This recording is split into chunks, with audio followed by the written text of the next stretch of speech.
नमस्कार दोस्तों। आज हम एक ऐसे विषय पर बात करने जा रहे हैं जिसका नाम तो हम सभी ने सुना है, लेकिन जिसकी गहराई से बहुत कम लोग परिचित हैं। ये विषय है उपनिषद। उपनिषद केवल ग्रंथ नहीं है, ये चेतना के ऐसे सूत्र हैं जिन्हें आदि शंकराचार्य ने अद्वैत की दृष्टि से समझाया। आज हम शंकराचार्य के अनुसार उपनिषदों के उस अर्थ को आपके साथ साझा करेंगे जो अक्सर शब्दों में नहीं, अनुभूति में समझ आता है। इस ज्ञान यात्रा को शुरू करने से पहले अगर आप हमारे चैनल पर नए हैं तो चैनल को सब्सक्राइब करें, वीडियो को लाइक करें और शेयर करें ताकि ये गूढ़ ज्ञान और लोगों तक पहुंच सके।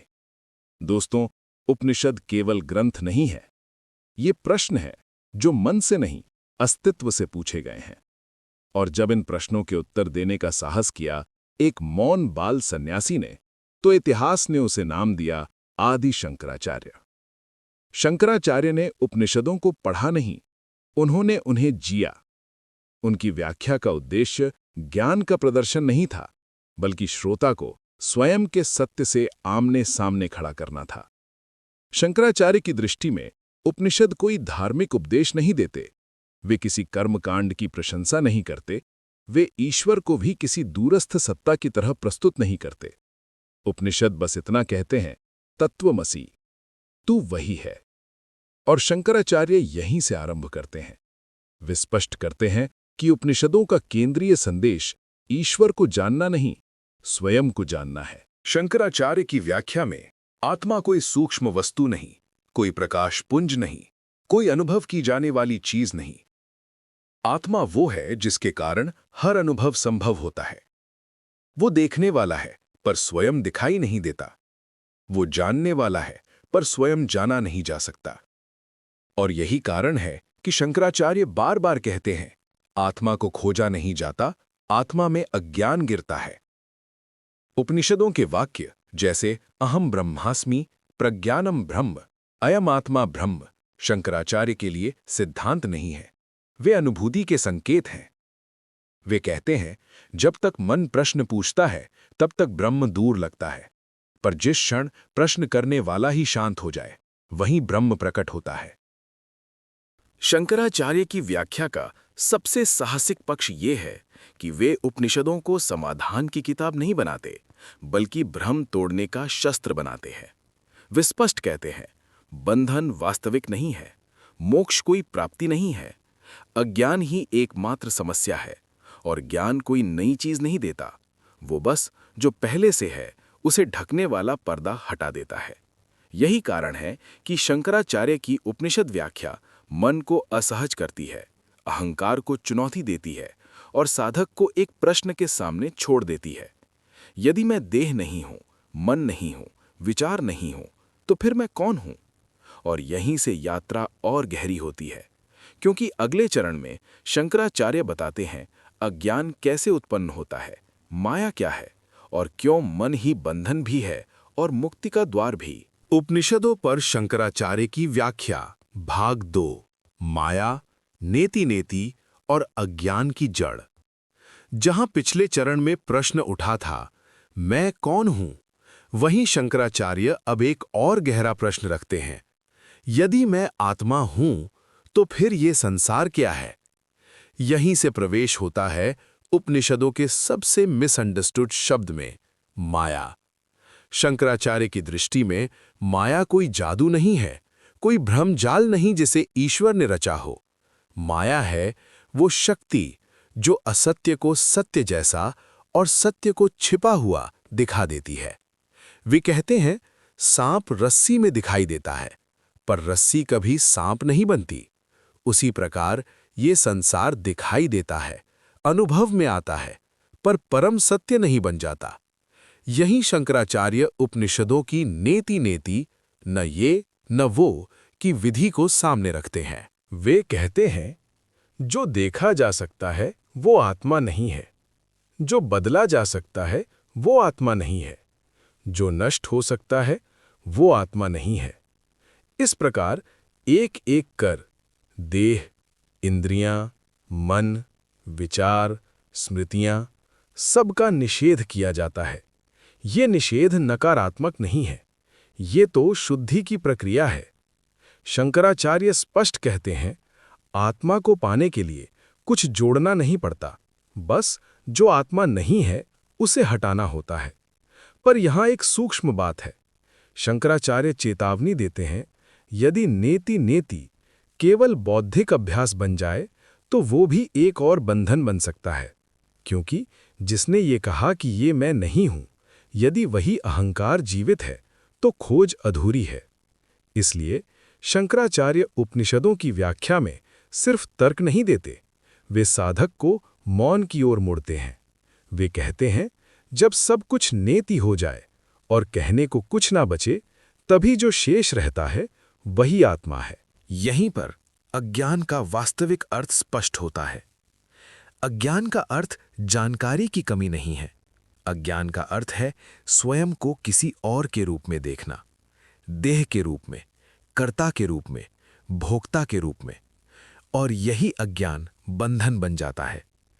शंकराचार्य कहते हैं, मोक्ष कोई भविष्य की घटना नहीं है, ये किसी लोक में नहीं मिलता। मोक्ष वही क्षण है जब साधक देख लेता है, मैं कभी बंधा ही नहीं था। पर यहां प्रश्न उठता है, यदि आत्मा सदा मुक्त है तो साधना क्यों, गुरु क्यों, शास्त्र क्यों, और ये पूरी साधना यात्रा क्यों? शंकराचार्य यहीं पर सबसे सूक्ष्म उत्तर देते हैं। वे कहते हैं, बंधन वास्तविक नहीं है, पर भ्रम वास्तविक अनुभव बन चुका है, और भ्रम को तर्क से नहीं, सिर्फ दृष्टि के परिवर्तन से तोड़ा जाता है। यही गुरु का कार्य है। शंकराचार्य की दृष्टि में गुरु कोई उपदेशक नहीं, कोई चमत्कार दिखाने वाला संत नहीं। गुरु वो है जो शिष्य के भीतर पहले से उपस्थित सत्य की ओर उंगली उठाकर संकेत कर दे। जैसे कोई कह दे, जिसे तुम खोज रहे हो वो खोजने वाला ही है। शास्त्रों के विषय में भी शंकराचार्य स्पष्ट हैं। वे कहते हैं, शास्त्र सत्य को पैदा नहीं करते, वे सत्य को सिद्ध नहीं करते। शास्त्र केवल एक काम करते हैं, अज्ञान को हटाने का साधन बनते हैं, और जब अज्ञान हट जाए तो शास्त्र भी अपने आप गिर जाते हैं। इसी संदर्भ में शंकराचार्य उपनिषदों की 3 चरणीय प्रक्रिया बताते हैं। श्रवण, सत्य को सुनना, पर केवल कानों से नहीं, पूर्ण समर्पण से। मनन, संदेहों को तर्क से काटना, पर अहंकार को पोषित किए बिना। निदिध्यासन, सत्य में ठहर जाना, जहां विचार शांत हो जाते हैं। पर शंकराचार्य चेतावनी देते हैं, यदि श्रवण सिर्फ शब्दों तक सीमित रह जाए, यदि मनन सिर्फ बहस बन जाए, और यदि निदिध्यासन केवल अभ्यास बन जाए, तो बोध नहीं घटता। बोध तब घटता है जब श्रोता, सोचने वाला और ध्यान करने वाला तीनों एक साथ गिर जाते हैं। तभी मौन प्रकट होता है। ये मौन खालीपन नहीं है, ये पूर्णता है। ये वो स्थिति है जहां प्रश्न नहीं बचते, पर उत्तर की आवश्यकता भी नहीं रहती। शंकराचार्य कहते हैं, मौन ही उपनिषदों की अंतिम व्याख्या है। पर यहां यात्रा समाप्त नहीं होती, क्योंकि जब ये बोध घटता है तो एक और प्रश्न उठता है, यदि सब ब्रह्म है तो कर्म का क्या अर्थ, कर्तापन कहाँ गया, और जीवन कैसे जिया जाए? यही प्रश्न अगले चरण का द्वार खोलता है, और वो है भाग 4, कर्म, कर्ता और जीवन मुक्ति का रहस्य। जब शंकराचार्य कहते हैं सब कुछ ब्रह्म है, तो साधक के भीतर एक व्यावहारिक प्रश्न उठता है, यदि कर्ता ही नहीं है तो कर्म कौन करता है? यदि आत्मा अकर्ता है तो जीवन कैसे चलता है? शंकराचार्य यहीं पर उपनिषदों की सबसे सूक्ष्म शिक्षा खोलते हैं। वे स्पष्ट करते हैं, कर्म आत्मा नहीं करती, कर्म देह मन की संरचना में घटता है। आत्मा तो सिर्फ साक्षी है, न करने वाली न भोगने वाली। जैसे सूर्य सब कुछ प्रकाशित करता है, पर स्वयं कुछ करता नहीं। समस्या कर्म में नहीं है, बंधन कर्म से नहीं बनता, बंधन बनता है कर्तापन से। मैं करता हूं, ये भाव अज्ञान का बीज है, और यही बीज सुख दुख, पाप पुण्य, जन्म मृत्यु की श्रृंखला को चलाता है। शंकराचार्य कहते हैं, जब ज्ञान उदित होता है तो कर्म रुकता नहीं, देह चलती है, जीवन चलता है, पर एक अंतर होता है। अब कोई कर्म का स्वामी नहीं बनता, कर्म होते हैं पर बांधते नहीं। यही अवस्था है जीवन मुक्ति। जीवन मुक्त वो नहीं जो गुफा में बैठ जाए या संसार से भाग जाए। जीवन मुक्त वो है जो संसार में रहते हुए भी संसार से बंधा नहीं होता। उपनिषदों में कहा गया है, ज्ञानी कर्म करते हुए भी अकर्ता है। शंकराचार्य इसे स्पष्ट करते हैं, ज्ञानी के लिए कर्म एक लहर की तरह उठता है और शांत हो जाता है। उसके पीछे मैं नहीं होता। पर यहां एक और गहरी बात है। शंकराचार्य कहते हैं, जब बोध स्थिर होता है तो नैतिकता बाहर से थोपी नहीं जाती। करुणा, अहिंसा, सत्य ये आदेश नहीं रहते, ये स्वाभाविक अभिव्यक्ति बन जाते हैं। फिर भी शंकराचार्य चेतावनी देते हैं, यदि कोई व्यक्ति ज्ञान की भाषा बोलकर अहंकार को छिपाए तो वह ज्ञान नहीं, एक नया भ्रम है। सच्चा ज्ञानी अपने ज्ञानी होने का दावा नहीं करता।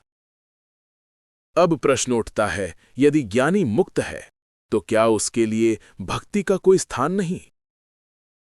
शंकराचार्य ने हमें विश्वास नहीं दिए, उन्होंने देखने की दृष्टि दी।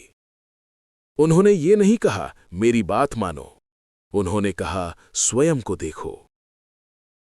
यदि इस यात्रा में कहीं मन रुका, कहीं अहंकार असहज हुआ, कहीं मौन ने स्पर्श किया, तो समझ लेना उपनिषदों ने अपना काम कर दिया। क्योंकि सत्य शब्दों में नहीं उतरता, वह तब प्रकट होता है जब शब्द शांत हो जाते हैं। अब प्रश्न नहीं बचता मैं कौन हूं, अब केवल उपस्थिति बचती है। और वहीं शंकराचार्य मौन होकर मुस्कुरा देते हैं। यदि ये यात्रा आपके भीतर एक क्षण का भी मौन छोड़ गई, तो यही इस श्रवण का सच्चा फल है। ओम तत्सत।